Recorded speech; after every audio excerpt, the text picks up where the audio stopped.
Hey,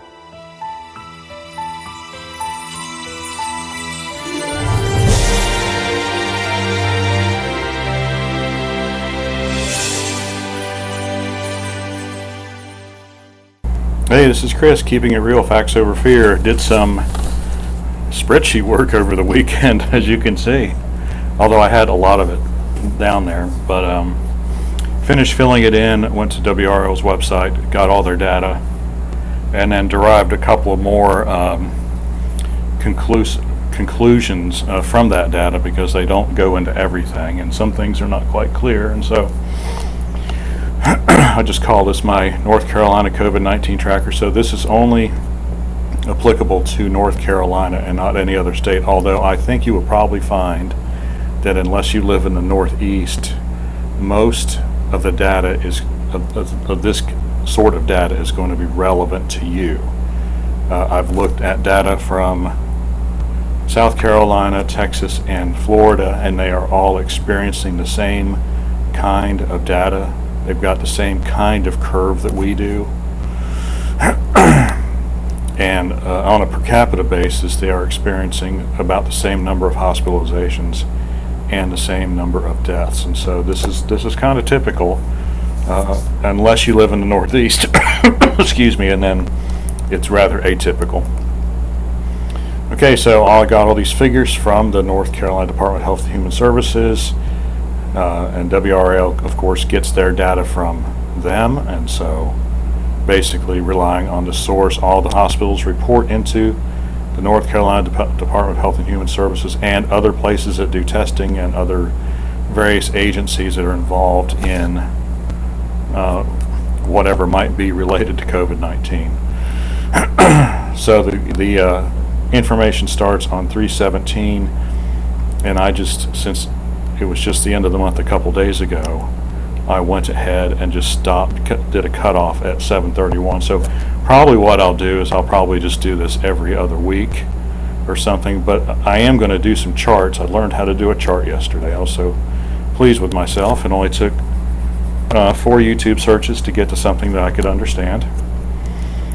Uh-oh, got a bad value there somewhere for some reason. I'm not saying this is 100% accurate, but it's really, really close. My numbers do line, the number of total cases and the number of recovered cases and the number of deaths line up very well with what the Department of North Carolina Health and Human Services and WRL are reporting. So I'm confident that I've at least copied the data correctly. Now, whether the data is completely accurate, that's another story altogether. But I did this graph here, and I wasn't really looking for anything in particular, but I just thought, well, let's just do a graph and see, mainly because I didn't really realize that WRL has this thing about not reproducing their stuff, and I thought, well, let's not reproduce their stuff, let's do something better and more informative. So here you have a graph, it's 3, it's all percentages, and I'm going to be doing other ones with more of absolute numbers, but percentages are helpful. If you see in the blue, it's the percentage of positive cases as compared to who was tested, and so we see that the number spiked in about looks like mid-April or so, and it came down, and then it's come up a little bit, but still, still below 10%. And so we are going in through here, and right now we are at about 7%, which is kind of like the cumulative total for positive cases. Testing has gone down, but the percentage of positive cases has also gone down. And so I did mention in a video, I think it was the 20% video, that I really thought that we had seen the worst and that we would see a steadily declining number of cases. And for the last 10 days or so, that has held, and so I'm going to stick with that prediction.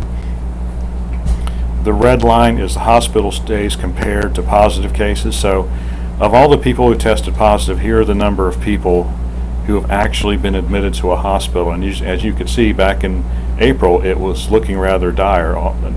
Over a fifth of those who tested positive were admitted to the hospital, and I think this is a demographic thing, mostly.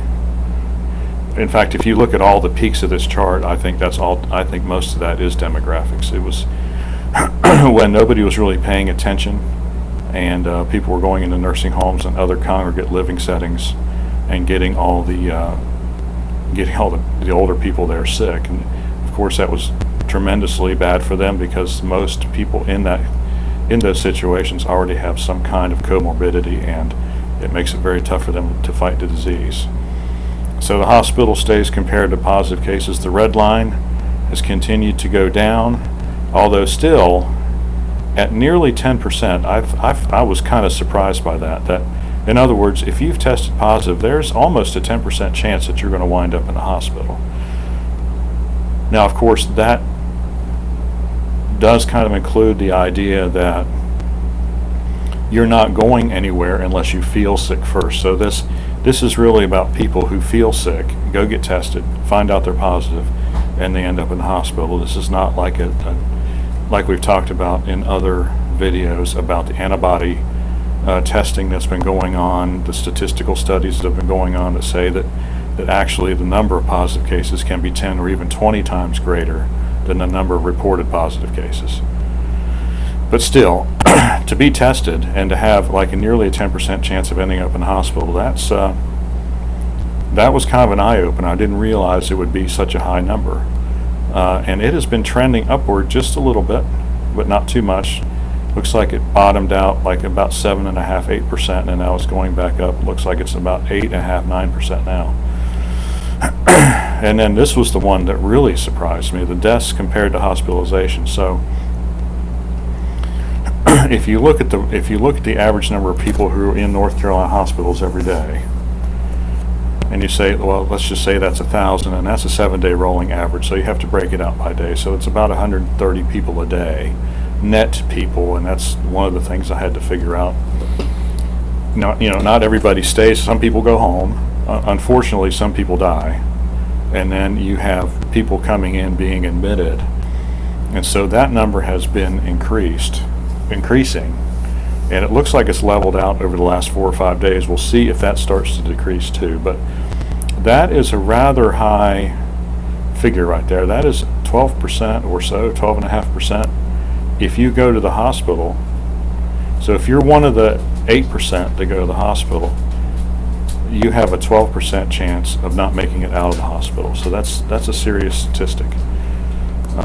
Fortunately, it's not 25% like it was back in April. So somehow we've managed to cut that in half. But look, it's on the increase as well. So something we're going to have to keep an eye on. If you have any questions or comments, leave them in the section below. If you'd like a copy of the spreadsheet that you can take a look at and evaluate and see if you can make any useful additions to it, just leave a message in the comment section and I'll get back to you and send it to you. It's not a very big file. I can probably just send it to you as an email attachment. All right. You all have a good one. We'll see you on the next video.